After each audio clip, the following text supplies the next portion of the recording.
U organizaciji Udruge sudaca za mladež, obiteljskih sudaca i stručnjaka za djecu i mladež te Poliklinike za zaštitu djece Grada Zagreba održana je konferencija povodom 30. obljetnice usvajanja Konvencije UN-a o pravima djeteta. Dom, obitelj i ljubav temelji su zdravog života koje bi trebalo biti omogućeno svakom djetetu, no nažalost realnost je često drugačija. U Hrvatskoj čak između 200 i 300 tisuća djece živi u siromaštvu, a kako bi se toj djeci omogućio ljepši život, potrebno im je osigurati ono osnovno. Smatram važnim istaknuti kako posebnu pažnju usmjeravamo na smanjenje stope rizika od dječjeg siromaštva koje u posljednje vrijeme zauzima veliku pažnju stručnjaka, ali i donositelja odluka. Socijalnim modelom sufinanciranja cijene programa dječjeg vrtića, pomoći djeci u obiteljskim paketima i mliječnoj hrani, besplatnim udžbenicima za učenike osnovnih i srednjih škola.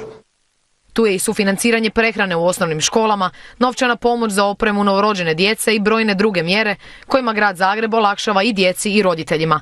No jedno od osnovnih prava, ono života u obitelji, nije omogućeno svima. Djeca bez odgovarajuće roditeljske skrbi zbog sporosti sustava i dalje predugo čekaju na svoj stalni dom i obitelj.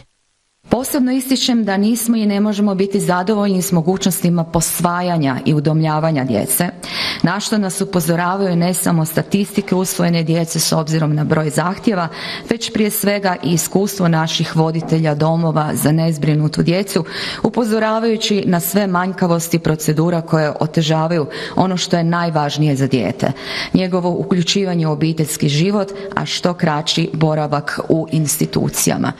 Koliko je važno vrijeme provedeno s djecom zna i predsjednica koja je i sama majka dvoje djece.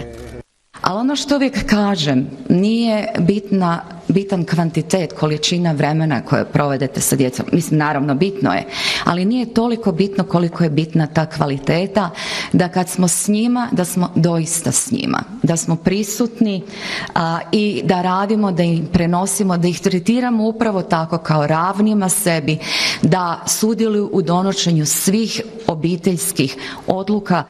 Iako je u proteklih 30 godina puno toga napravljeno, i dalje postoji velik prostor za napredak, kao i bolja suradnja svih institucija i organizacija koje rade za dobrobit djece.